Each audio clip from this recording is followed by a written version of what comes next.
आत्मा को उपनिषद में परमात्मा का दर्जा दिया गया है। जिस समय नचिकेता के पिता गौएं दान कर रहे थे तो बूढ़ी बूढ़ी गौओं को दान दे रहे थे, तो नचिकेता ने अपने पिता से कहा कि पिताजी, गौशाला में अच्छी अच्छी गायें रहती हैं, उनको दान दिया जाए, ये बूढ़ी गायों को क्यों दान करते हो? तो नचिकेता के पिता ने कहा तुम चुप रहो, बीच में मत बोला करो। नचिकेता ने कहा पिताजी, अच्छी गाय दोगे तो जो ले जाएगा दूध भी खाएगा, खुश भी होगा, ये कमजोर गायें दान क्यों दे रहे हो? ये तो चल भी नहीं पाती हैं, बहुत सी गायों को दिखता भी नहीं है, इनके पैर में पैर लड़ते हैं। नचिकेता के पिता नाराज हो गए, बोले वे अच्छी गायें तेरे दूध पीने के लिए रखा हूं, तू दूध पिएगा? बोले मैं तो एक गाय के दूध से तृप्त हो जाऊंगा, बाकी गायें दान दे दीजिए। कितने लोग दान देते हैं तो ऐसी चीज का दान देते हैं जो दान लेने वाले के काम भी नहीं आती है। भाइयों बहनों, आपको 15 मिनट के बाद छुट्टी भी दे दूंगा और सबकी भोजन व्यवस्था का प्रबंध होगा, और फिर जिसको सत्संग सुनना होगा तो कहीं दूसरी जगह हम आप मिलेंगे, तब फिर सुना दूंगा। ये उपनिषद की कथा मैं आपको सुनाता हूं। नचिकेता ने कहा पिताजी आप मुझे दान दे दो तो बहुत अच्छी बात है।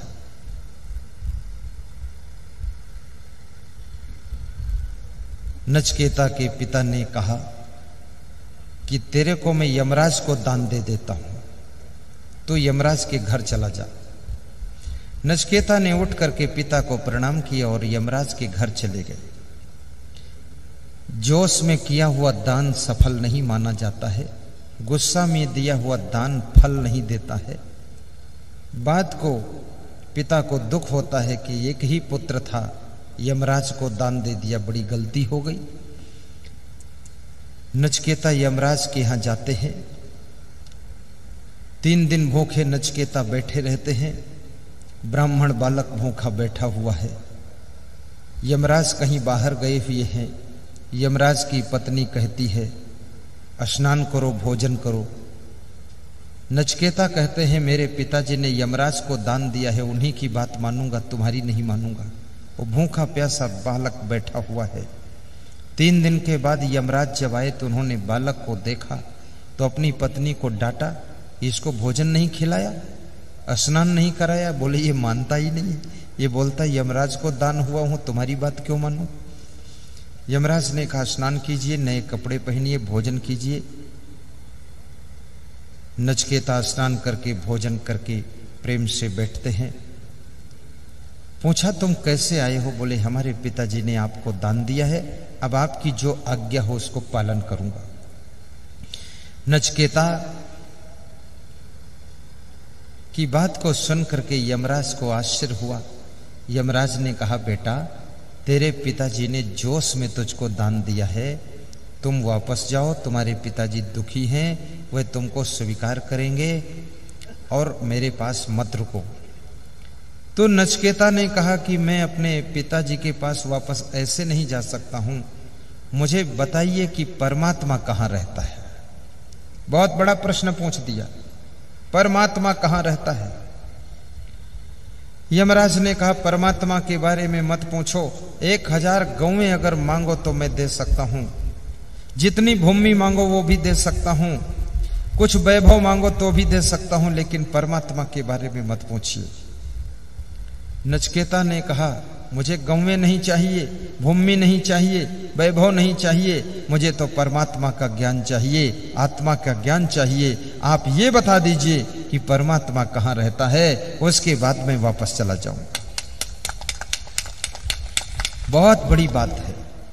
आज आत्मा परमात्मा की बात आपको बताने जा रहा हूं। जिस भगवान को तुम ढूंढते ढूंढते बूढ़े हो जाते हो लेकिन भगवान नहीं मिलता है। एक भक्त भगवान से कह रहा था कि हे प्रभु तुमको कहां ढूंढूं, कहां पाऊं? तो भजन है, कहां तुमको ढूंढूं, कहां तुमको पाऊं, अपने अपना तो मिलने का पता प्रभु बता दो, कहाँ तुमको ढूंढूं कहाँ तुमको पाऊं, अपना तो मिलने का पता प्रभु बता दो। तो भगवान की तरफ से उत्तर क्या आया? नहीं ढूंढने की मुझे है जरूरत, ए भक्त मैं खोया नहीं हूं जो तू मुझको ढूंढेगा, मुझे ढूंढने की तुझको जरूरत नहीं है। तो भक्त ने पूछा तो क्या करने की जरूरत है? बोले मैं बताता हूं वो करने की जरूरत है। नहीं ढूंढने की मुझे है जरूरत, फकत अपने मन को निर्मल बना लो, फकत अपने मन को निर्मल बना लो, निर्मल बना लो। प्रभु मेरे जीवन को जीवन बना दो, जगत जाल के मन से झगड़े मिटा दो। सद्गुरु कबीर देव ने भी कहा है, कबीर मन निर्मल भया जैसे गंगा नीर, पाछे पाछे हरि फिरे कहत कबीर कबीर। मन चंगा तो कठौती में गंगा, और मन गंदा तो गंगा जी में भी गंदा है, जिसका मन ही ठीक नहीं है।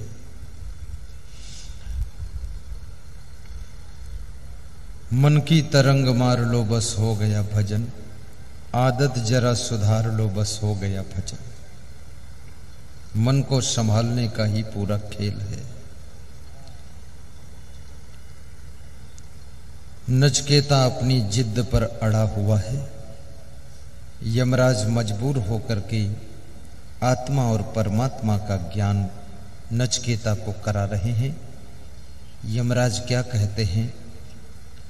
अंगुष्ठ मात्रः पुरुषः आत्मनितिष्ठति ईशानो भूत भव्यस्य न ततो विजगुप्सते एतत् वै तत्, एनम रूपम रसम गंधम शब्दान स्पर्शाच मैथुनान एतेनेव बीजानात् किमत्र परिशिष्यते एतत् वै तत्। देखना कैसे आत्मज्ञान परमात्म ज्ञान दिया है, बड़ी मार्मिक बात है। यमराज कहते हैं नचकेता बालक, जो शरीर के अंदर अंगुष्ठ मात्र का स्थान हृदय स्थान है, उस स्थान में इस आत्मा के रूप में परमात्मा बैठा हुआ है, जिसका बोध होने पर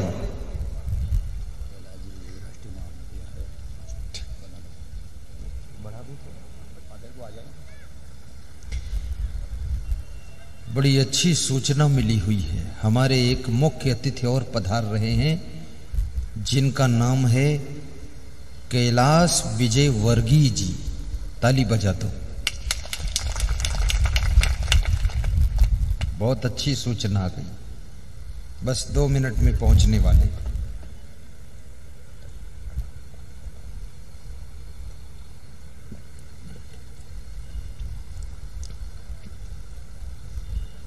सीधे बैठ जाओ, उधर मत देखो, उधर कोई नहीं आ रहा, जो आएगा इधर से ही आएगा।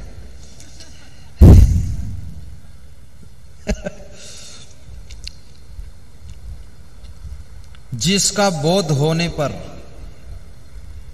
वह व्यक्ति किसी से ईर्ष्या नहीं करता है, द्वेष नहीं करता है, ये वही है परमात्मा जिसके संबंध में तुमने पूछा है नचकेता। ये सबके हृदय स्थान में आत्मा के रूप में बैठा हुआ है, और इसका ज्ञान जिसको हो जाता है वो सभी से प्रेम ही प्रेम करता है, ईर्ष्या और द्वेष नहीं करता है। ये परमात्मा का ज्ञान दिया है। कस्तूरी कुंडली बसे मृग ढूंढे बन माही, ऐसे घट घट राम है दुनिया जाने ना। ज्यों तिल माही तेल है, चकमक माही आग, तेरा साईं तुझ में जाग सके तो जाग। जैसे तिल के अंदर तेल होता है,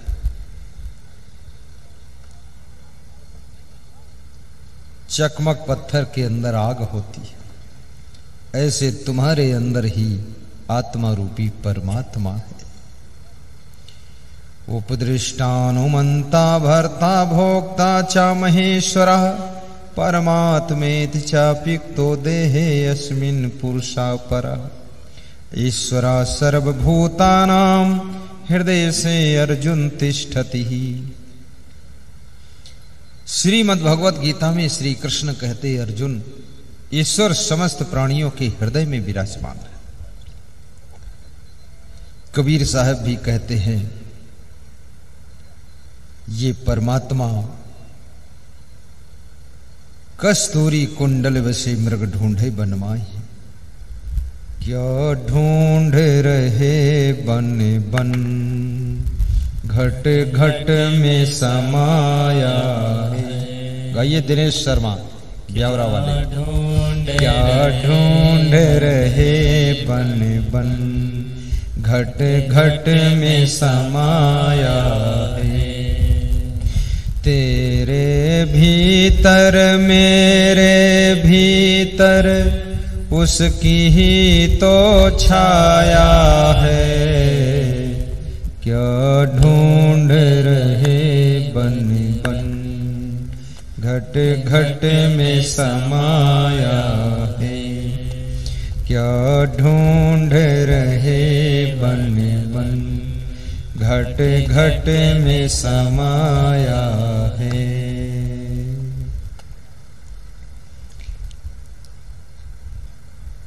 प्राणियों की सेवा ईश्वर की सेवा है। बूढ़े माता पिता की सेवा भगवान की सेवा है। अतिथि का सत्कार ईश्वर का ही सत्कार है।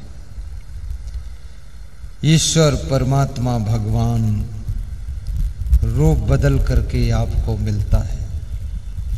अपनी बूढ़ी सासू की सेवा करो, ये भगवान की सेवा ही है। गरीब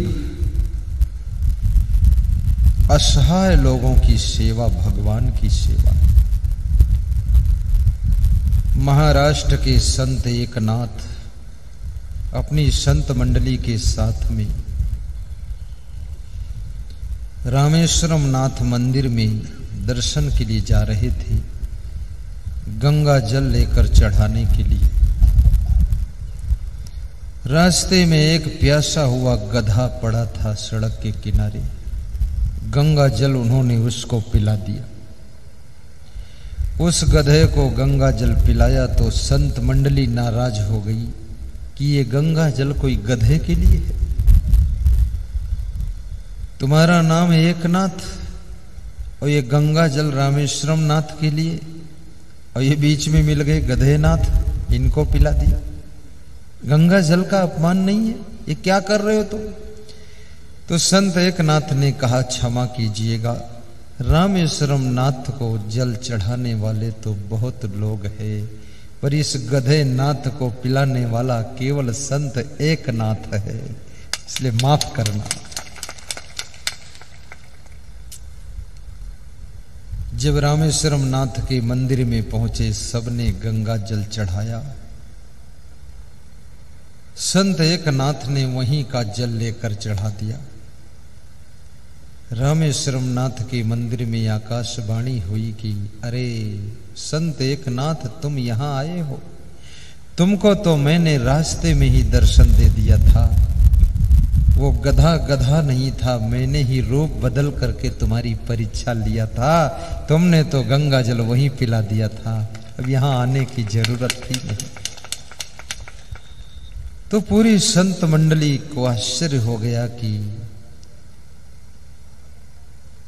कि भगवान किस रूप में मिल सकते हैं। इसलिए कहते हैं किसी प्राणी को सताना नहीं चाहिए, दुखाना नहीं चाहिए।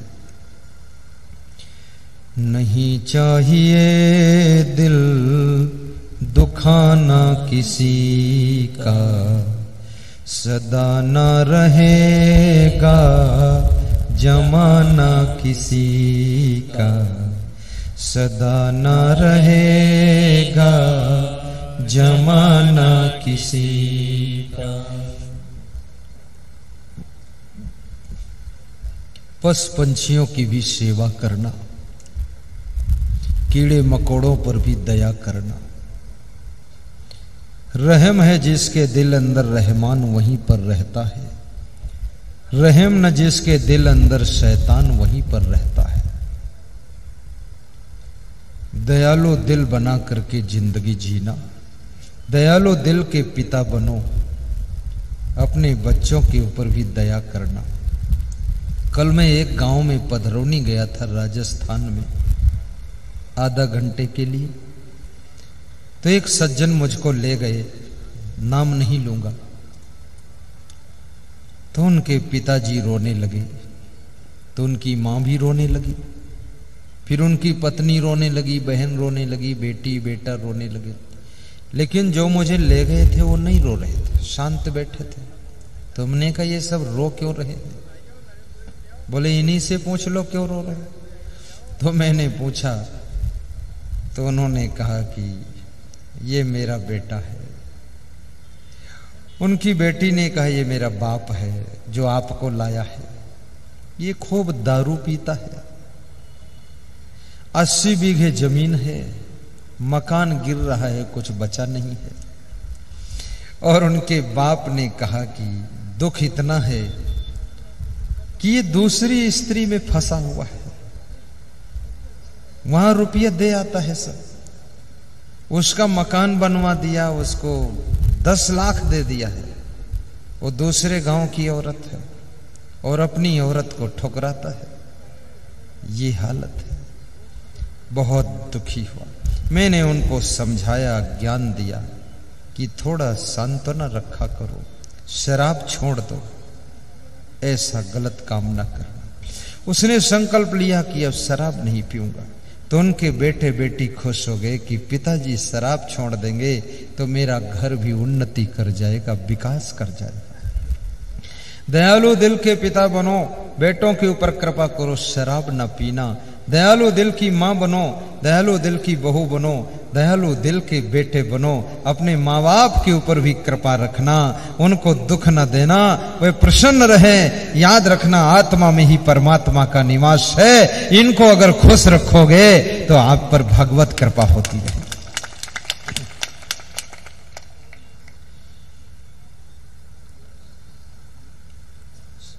साहिब बंदगी जय सिया राम, जय श्री कृष्ण। भाइयों बहनों, आध्यात्मिक जीवन धन्य होता है। आइए एक प्रश्न का उत्तर और है। श्री कृष्ण अर्जुन से कहते हैं जिसमें 5 बातें होती वो दुखी नहीं होता है। युक्ताहार विहारस्य युक्त चेष्टस्य कर्मसु युक्त स्वप्नौ बोधस्य योगो भवत दुःखः। जिसका आहार विहार यथा योग्य है, क्या खाना है, कब खाना है, कितना खाना है, कहाँ बैठना है, कहाँ नहीं बैठना है, कहाँ खड़े होना कि नहीं खड़े होना, ये जिसका विवेक है वह व्यक्ति।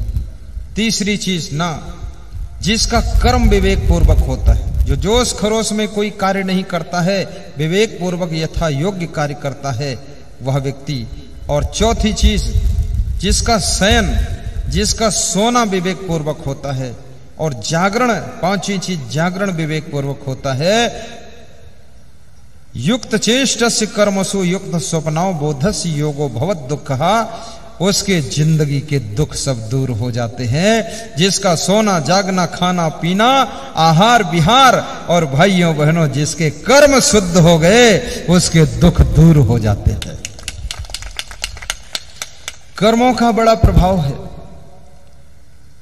मैंने सुना है अकबर बादशाह घूमने के लिए जा रहे थे।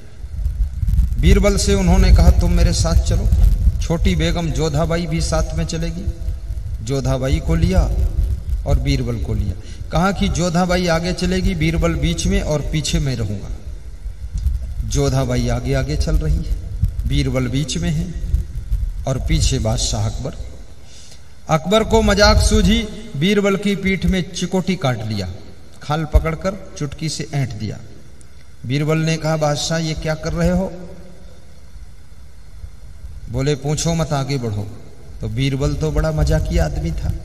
उसने कहा मैं भी आगे बढ़ रहा हूं और आपने जो चिकोटी काटा उसको भी आगे बढ़ा देता हूं। तो आगे आगे चल रही जोधाबाई की पीठ में बीरबल ने चिकोटी काट दिया। तो किसी महारानी की पीठ में कोई चिकोटी काटे खतरे से खाली नहीं।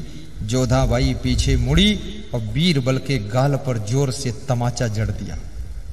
बीरबल ने कहा कोई बात नहीं, जो पीछे से मिला आगे वाले को दे दिया और आगे वाले से जो मिला वो पीछे वाले को दे देता हूं। बीरबल पीछे मुड़ा और जोर से बादशाह अकबर के गाल पर तमाचा जड़ दिया। अकबर बादशाह के गाल पर कोई तमाचा जिंदगी में मारा नहीं था, पहली बार लगा तमाचा तो तमतमा गया गाल। अकबर ने कहा तेरे को नौकरी से निकाल दूंगा। बोले भाड़ में जाने दो नौकरी, जो तुमने दिया हमको आगे वाले को दे दिया और आगे वाले ने दिया वो आपको लौटा दिया। आपने चिकोटी काटा था तो चिकोटी का जवाब तमाचा बनकर आया है, इसमें मेरी कोई गलती नहीं है, मैं इधर से उधर किया हूं, बाकी कुछ नहीं किया हूं। याद रखना किसी के साथ में चिकोटी जैसा दुख देने वाला कर्म करोगे तो वो तमाचा बन करके वापस लौट करके आएगा। इसलिए कर्म ही भाग्य बनाता है, कर्म को संभालो तो भाग्य संभल जाता है। युक्ताहार विहारस्य युक्त चेष्टस्य कर्मसु युक्त स्वप्नाओ बोधस्य योगो बहुत दुखा। कबीर साहब कहते हैं उसके जीवन में सुख निवास करता है जिसके जीवन में चार बातें होती। कौन? शकलो दुर्मत दूरी करो अच्छा जन्म बनाओ, काग गवन गत छोड़ के हंस गवन चली जाओ। नंबर एक, जो अपनी समस्त दुर्बुद्धि को दूर कर देता है, सद्बुद्धि की शरण में चला जाता है। नंबर दो, जो अपने जीवन को अच्छा बनाता है। आपका मकान अच्छा हो, गाड़ी अच्छी हो, लाड़ी अच्छी हो, साड़ी अच्छी हो, लेकिन आप यदि खुद अच्छे नहीं हैं तो आपको जीवन में सुख मिलने वाला नहीं है। आपका जीवन भी अच्छा होना चाहिए, तभी आपको सुख शांति मिल सकती है। और आदमी को हर चीज अच्छी ही पसंद है।